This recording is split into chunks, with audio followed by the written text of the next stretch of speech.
One way of thinking about tea is to imagine a world without tea. Millions of people in moments of stress or worry or celebration reach for a cup of tea. Many people's lives would be emptied out without drinking tea. Tea originated in China more than 5,000 years ago. Once drunk for its medicinal properties, tea is now the world's favorite beverage. More tea is drunk than any other liquid than water on this planet. So it's special, and there's a huge amount of reverence for it. There are many temples and holy places which are devoted to tea. It's a worshipful object. The city of Cambridge in the UK is a centre of learning and cultural exchange, a place where knowledge has been passed down for centuries. Today, students are welcomed to a special class, exploring the artistry and heritage of the ancient Chinese tea ceremony. Wow, this looks beautiful. Good afternoon, everyone, and welcome you here for the first tea tasting session of the spring. Today, we will demonstrate the selection of green tea which we preserved from last year. So there are very light hint of spring grass, very beautiful. While Chinese tea technically comes from the same plant, several distinct types have evolved over centuries: white, green, black, oolong, and the rarest, yellow, each with their own variations. Actually, if you look at the tea here, there are a lot of varieties that came from different areas of China. So we can see a map of tea of China. Because China is a very big country, and we have a coast area, we have a mountainous area. So different area, we have different kind of tea plants. Tea was further shaped by religion, trade, and the craftsmanship of tea masters. Buddhist monks sought the purity in green tea. Emperors prized delicate white teas, and merchants relied on black teas for long-distance trade. This pu'er tea from Yunnan province has been skillfully preserved inside citrus peel. Flower tea is hand-tied with edible flowers, unfurling into a floral bloom in hot water. So now I'm going to brew another very famous tea, rock tea from Wuyi Mountain. The tea plants grow in the crevices of the rocks. Rock tea is a type of roasted oolong, known for its rich mineral taste and complex flavors. So you can see that the tea leaves is much longer and bigger. Would you like to try? Smell it. Oh, lovely. It's almost chocolatey in a way. Yeah. And you've got a different teapot there. Is there something special about that teapot? For brewed Chinese tea, actually it's not only about the tea, but also the teaware, also very important. So different tea, we normally use different kind of teaware to brew it. Clay teapots like this absorb flavors over time, creating a seasoned vessel that enhances each brew. Others, like porcelain or glass, preserve the tea's taste, making them ideal for delicate teas or switching between varieties. So tea in ancient China, over 2,000 years ago, it was considered as a remedy, like a medicine.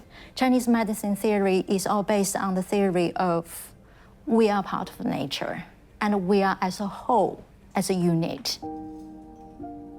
How important is tea to the people of China? Tea creates opportunity for us to gather together, to share not only tea, but also share different kind of beautiful teaware. And also you share your personal taste. You present your personal taste with your friends. They want to calm down in a very busy day, so they can have a reflection about their life, about today. It's like meditation. So don't talk about the future, don't talk about the past, but we enjoy the moment. We enjoy tea.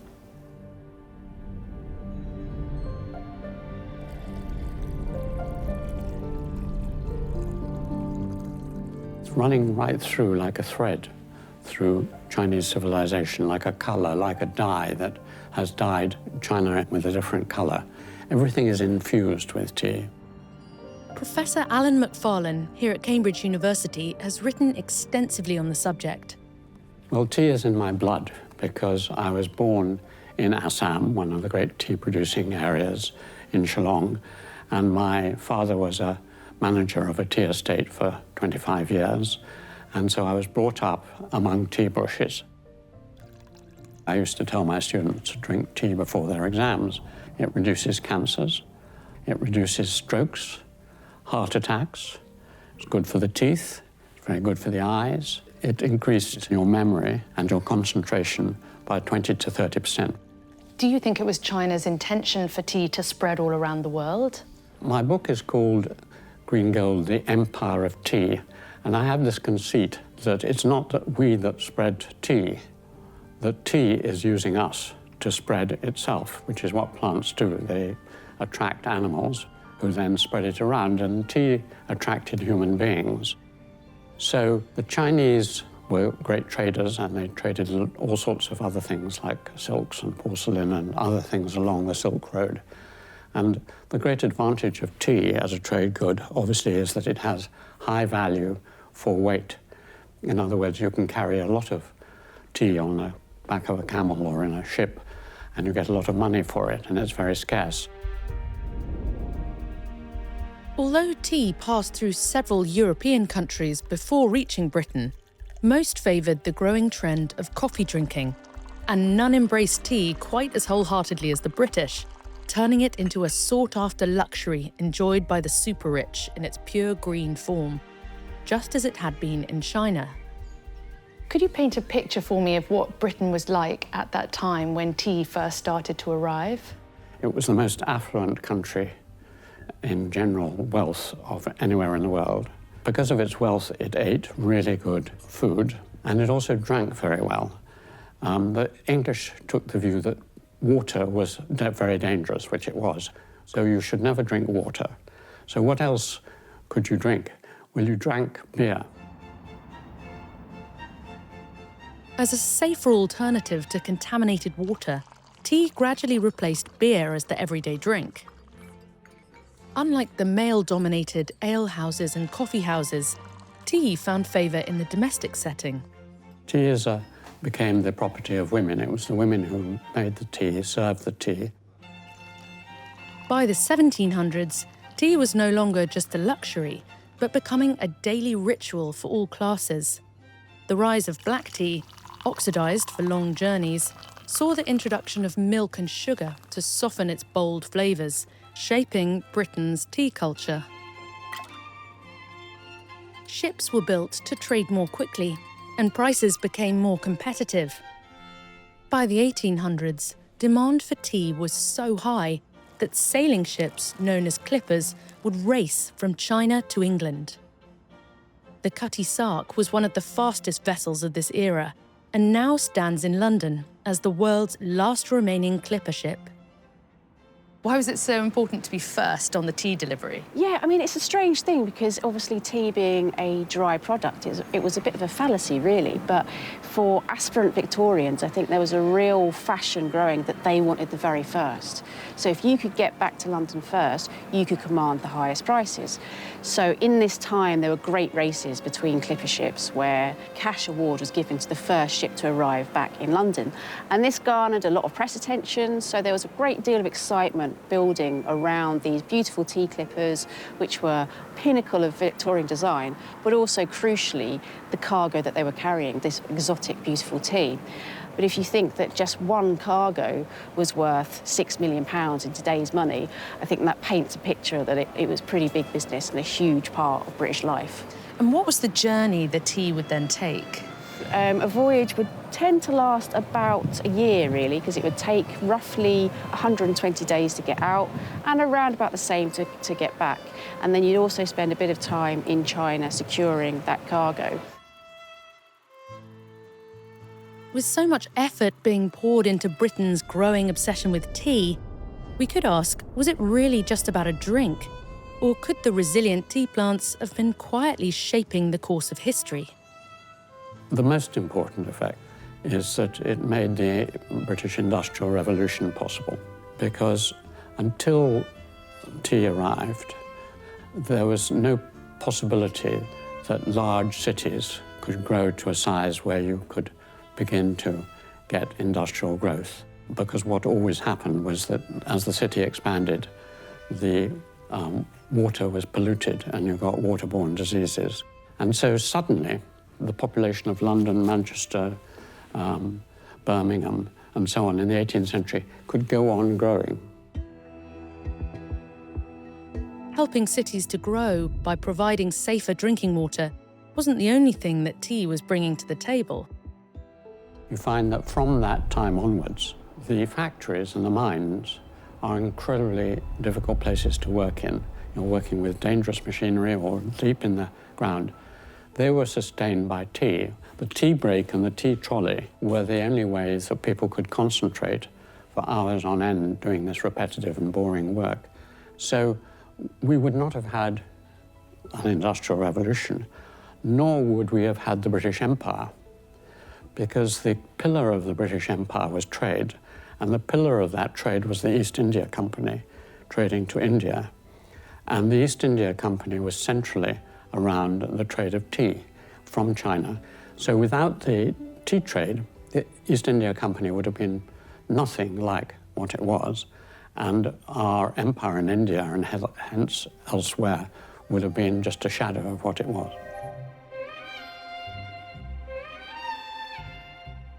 The Industrial Revolution was transforming Britain. Cities were booming, factories were rising, and workers needed fuel to keep up the pace. But relations with China were being tested. The Opium Wars mark a dark moment in the history of Britain and China's trading relationship. What began as a thriving exchange of tea and goods soon spiraled into conflict. The Chinese wanted only payment in silver, and this was something that the British government had decided was not sustainable. So they had to find another way of recouping the silver. The option they selected was to grow opium in India and then smuggle that opium into China. And they were then paid in silver. So they recouped this silver with this nefarious method.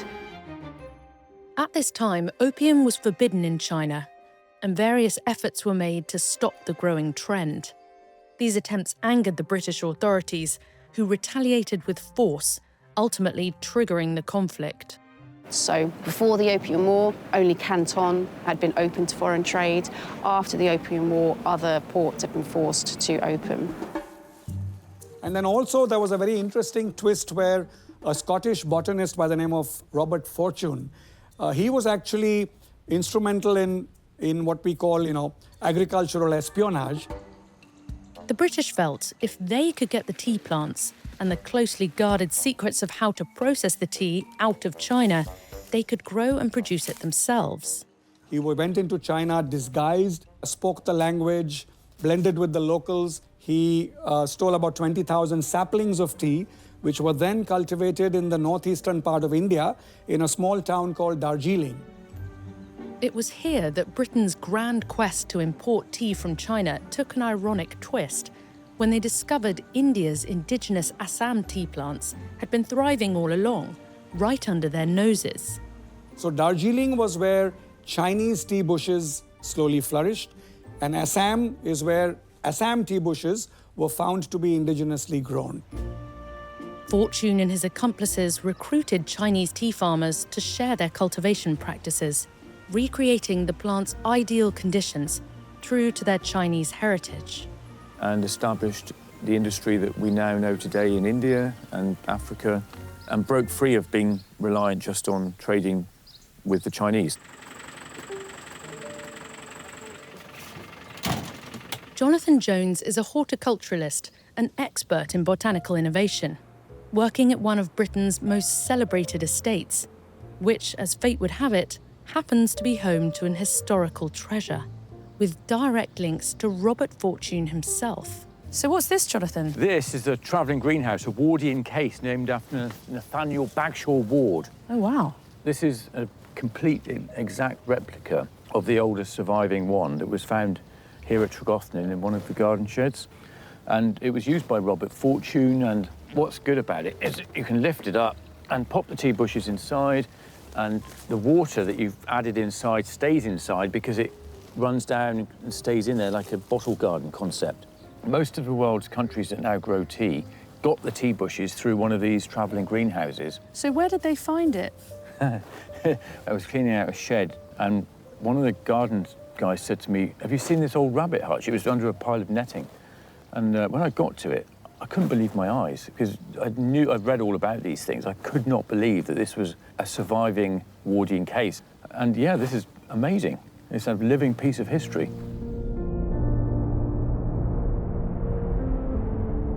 China still accounts for up to 40% of the world's tea production, followed by India, Kenya, and Sri Lanka. With tea's reach extending across these tropical regions, its global conquest was well underway. But few could have imagined that this special plant would one day set seed in the most unlikely of landscapes. Welcome to the UK's oldest tea plantation. Wow, this is stunning.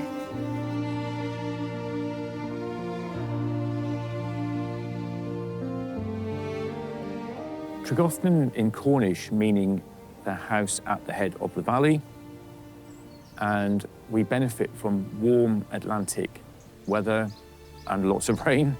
So we have a true microclimate here, which allows us to grow not just one kind of tea, but lots of Chinese teas. We've got tea bushes from the east coast of China all the way out to Yunnan. How much tea is here? Oh, almost 2 acres. This was a trial site, and the first of this kind of tea on this river. Although it's south-facing, people think, oh, tea needs hot, dry conditions. It actually hates that. It wants to be in shade. It likes warm, wet conditions. But when you get them up to this high, they shelter each other. And this is what we call the plucking table. These bushes are at least 10 years old now. Tea needs a really specific set of conditions. And the trick is, if you find baby tea bushes growing underneath, you know they're really happy. Tregothnan produces around 10 to 15 tons of tea per year, grown, harvested, and processed directly on the estate. And there's 5 steps. This is step 1. This is plucking, and we're taking the top 2 leaves and the bud. Just the little tip. Just the little tips. There's loads to choose from. Lovely season has started, and then we can put these out here to wither. Okay. And that would Wither our tea leaves. Withering them, and that's step 2. The leaves are softening, wilting literally, and they go quite rubbery. And then you can pick them up and roll them, which is step 3. That's doing this gently, not just a little handful. Yeah. The main thing is to bruise them, and then oxidation begins, and you start to get the tea flavour, or the smell. It smells kind of sweet, doesn't it? Gorgeous. Yeah. It's the first of this year, and it just takes you straight into that beautiful summery. Oh, it's gorgeous. Yeah, ready for the cuppa. Yeah. The natural juices or chemicals within the leaf react with each other, a bit like when you cut an apple and it goes from green to brown. Same is happening with this. And in China, they stop the oxidation at different stages to get different kinds of tea. So if you want green tea, you would let it go a little way. If you want white tea, you wouldn't do this at all. You'd literally pick and dry. Finally, black tea, which is what most people want. Maximum oxidation, and then you get a really strong black tea. Look at that. So what's the next step? What do we do with this now? Well, it depends how patient you are, Amelia. You can either put hot water on that and drink a very fresh green tea, which would have very light flavour, or you can leave that overnight, and by lunchtime tomorrow you'll have storable or drinkable tea.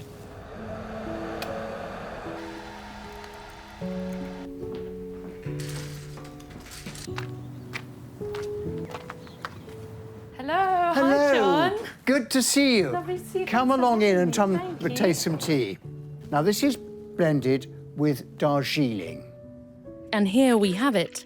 Tea cultivated for centuries in China, now grown in the UK, and even blended with Indian varieties. Who would have thought so much cultural exchange could have been found in a simple cup of tea? Lighter? Yes, it's softer. Darjeeling tea is lighter, so we call that afternoon tea because that is what you would traditionally drink in the afternoon. To finish with, we'll go on to what we call the single estate. This is pure Tregothnan tea, not blended, so it tastes different from batch to batch. Ooh. Oh, Oh, that's really nice. Yeah, it's different. It has a very distinctive flavour. Now, this is the ones we sell to China. Right. They love it. Now, the Chinese look at tea in much the way we look at very fine wine. It's all about where it's grown, what the climate's been like. Tells you a whole story. Yes, and this is exactly the same with the tea. Yeah, really Absolutely. fresh. Could definitely drink that without milk. Oh, Do you yes. have this one with milk? No. No, no. No. Absolutely not. As the tea plant continues its march across continents, taking root in new lands, it wasn't just the British developing a passion for it. Through trade routes along the Silk Road and expanding commercial networks, regions like the Middle East, India, and Russia were also shaping their own tea traditions. You know, some would add ginger, some would add cardamom, some would add cinnamon. The addition of ingredients like milk, sugar, fruits, and spices became an essential part of the evolving tea rituals, shaping the cultural traditions that continue to influence how it's enjoyed around the world today. Many people may not realize, but every single day, 7 billion cups of tea are drunk around the world. So that's almost every single human on the planet having a cup of tea every single day. That's how ubiquitous and global and international it is. Tea is so good because you can enjoy it at the absolute pinnacle of an experience in the best hotels, but also you can have a builder's brew in a mug. But the British have elevated it to a decadent ritual. Afternoon tea is now a vital part of London's tourism sector, with a growing market worth more than £800 million. So what is afternoon tea? What do you get in the experience? Tea is, in our culinary world, has probably become one of the most prominent traditions.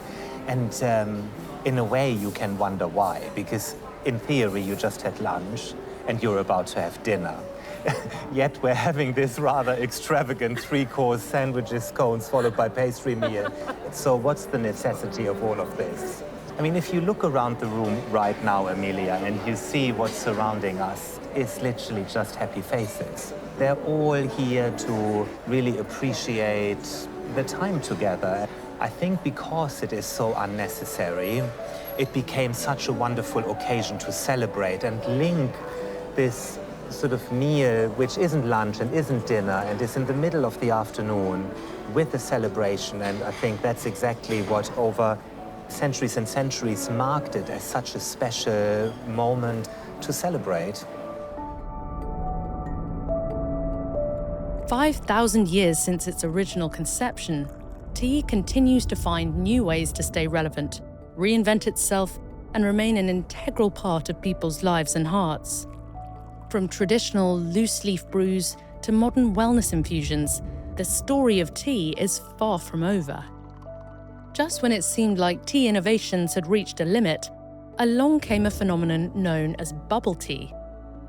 Emerging in Taiwan in the 1980s, it's defined by its signature ingredient, tapioca, sweet, chewy pearls made from cassava starch, which was once a key energy source for Taiwan's indigenous hunters. The sweet, multi-sensory creation of bubble tea has grown in popularity across Asia, the United States, and now Europe. Bubbleology is the UK's largest bubble tea brand, with dozens of locations around the country. It now has 3 franchises in central London, including this one in Bloomsbury, London's historic literary quarter. Kristin McCoy-Ward's bubble tea story began as a student in Southern California. She then moved to the UK and opened her own business, and now travels the world, tracking bubble tea's continuing global rise. So how similar is this to regular tea? Very similar, actually. So majority of bubble tea has tea in it. And back there on the counter, you can see they're doing Assam black tea and jasmine green tea. Those are the 2 main bases that are used in bubble tea generally, and most of those teas are coming from China as well. But sometimes you'll see things like oolong, or maybe a smoky oolong, or maybe they'll just do like a jasmine, or they will just do a green tea, or they'll do a combination of the 2. You know, 9 times out of 10, a bubble tea drink is definitely going to have tea in it. So you can really define yourself by your bubble tea preferences. Exactly, and I think that's one of the things that makes it so popular is the fact that you are what you say your favorite drink is. Like, there's some people who walk into a bubble tea shop and they're very adventurous and they want to try everything on the menu. But there's some people who go in and they like, I'm just a brown sugar tapioca pearl person, or like, I just like taro, or I'm just a classic milk tea fan, right? So that bubble tea kind of defines people, but it also allows people to be a little adventurous with who they are. The bubble tea market is expected to double in size in the UK and Europe within 10 years, and will be worth an estimated $2 billion globally by 2035. And here's the interesting thing. If you look at who makes up the majority of the global market, it's Asia Pacific, Southeast Asia, China, all of those areas. So they are not only leading it in terms of money, but also in terms of trends. So on my recent trip to China, I saw a lot of trends that didn't really exist before. And it wasn't until I came back a few months later, I'm starting to see tiny, tiny bits coming through. A lot of it is going back to the tea basics, actually. I think sometimes we go so far away from the actual tea itself, we get too many flavors, it becomes too sweet. So I think a lot of the stuff that we're seeing in China right now, for example, is base flavored, very strong, high quality tea with a little bit of milk and maybe a little bit of sugar, and that's it. So it's the tea flavor that's shining through. And that is super important. If you were going to write a book about bubble tea, what would the ending be? Oh dear. I don't know actually, because I feel like there wouldn't really be an ending at this point. I don't really see an end to bubble tea. All I keep seeing it is just going on and on and on. So I think it would be a very, very long book, unfortunately, that doesn't have an end. It'll just keep going, exactly. Tea seems to be something that's been reimagined and reinvented so many times over the generations. Where do you think it's going in the future? I think we are now in the right track because nowadays we emphasize everything to be natural, organic, and to be earthy. Inviting people for tea gathering become more and more popular. Tea has a very special character, is the harmony. So just several dry leaves and with hot water, wait a little bit time, and you have an aromatic liquid to share with your friends. You think about the peace, you think about the harmony. They say today that there are more teas in China than there are wines in Western Europe. And that just shows the sort of mind-blowing diversity and endless flair that tea has. When I go to China, I'm always amazed at the interest they have in what we've done to their national drink. So I find chains of English-style tea rooms appearing across China. I have to do tastings and talks about English tea style. It sounds strange, but I have to actually consciously think, what is the English tea style? It's just what we do. That's the thing about tea. It's got tradition and trend, it's got evolution and revolution. It's got culture and craft, it's got history, geography, biology. So, what's not to love? If you had magically taken away tea over the last 1,000 years, both in China and the West, we would be living in a totally different world. It's very important to have tea as a type of language to build up the bridge just between the two cultures. The real story is tea as a thread to knit us together. There is no distance between you and me.